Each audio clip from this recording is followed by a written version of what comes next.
दोस्तों, पिछले 48 घंटों में मिडिल ईस्ट से जो खबरें आ रही हैं, वो पूरी दुनिया की नींद उड़ाने के लिए काफी हैं। अमेरिका से लेकर सऊदी अरब तक और जॉर्डन से लेकर इराक तक तनाव अब उस मोड़ पर पहुंच गया है जहां से वापसी का रास्ता बहुत मुश्किल नजर आता है। लेकिन ये सिर्फ राजनीति नहीं है, इसका सीधा असर आपकी जेब और आपके पोर्टफोलियो पर पड़ने वाला है। मिडिल ईस्ट में हालात अचानक क्यों बिगड़े? हालिया दिनों में इराक और जॉर्डन की सीमाओं पर हुए हमलों ने अमेरिका को सीधे तौर पर इस विवाद में खींच लिया है। अमेरिका, फिलिस्तीन और सऊदी अरब के बीच का जो शक्ति संतुलन था, वो अब पूरी तरह हिल चुका है। एक्सपर्ट्स का मानना है कि अगर ये तनाव और बढ़ा तो लाल सागर के जरिए होने वाला व्यापार ठप हो सकता है।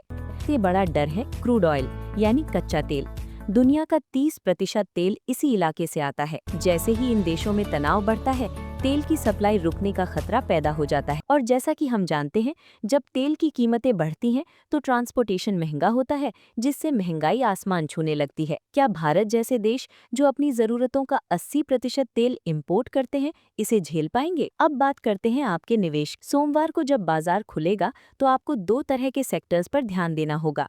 विनर्स जो बढ़ सकते हैं। क्रूड ऑयल की कीमतों के कारण ऑयल एक्सप्लोरेशन कंपनियों जैसे ओएनजीसी, रिलायंस और सुरक्षा चिंताओं के कारण डिफेंस स्टॉक्स जैसे एचएएल, माज़गान डॉक में तेजी देखी जा सकती है। लूजर्स जो गिर सकते हैं। कच्चे तेल के महंगे होने से एविएशन, एयरलाइंस, पेंट कंपनियां और ऑटो सेक्टर पर भारी दबाव रहेगा।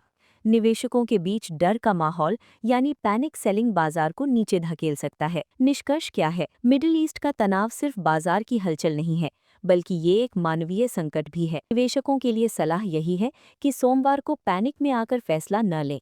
बाजार में ऐसी खबरें अक्सर अस्थायी होती हैं, लेकिन ग्लोबल इकोनॉमी के लिए ये एक लंबी चुनौती बन सकती है। क्या आपको लगता है कि भारत इस संकट से सुरक्षित रह पाएगा?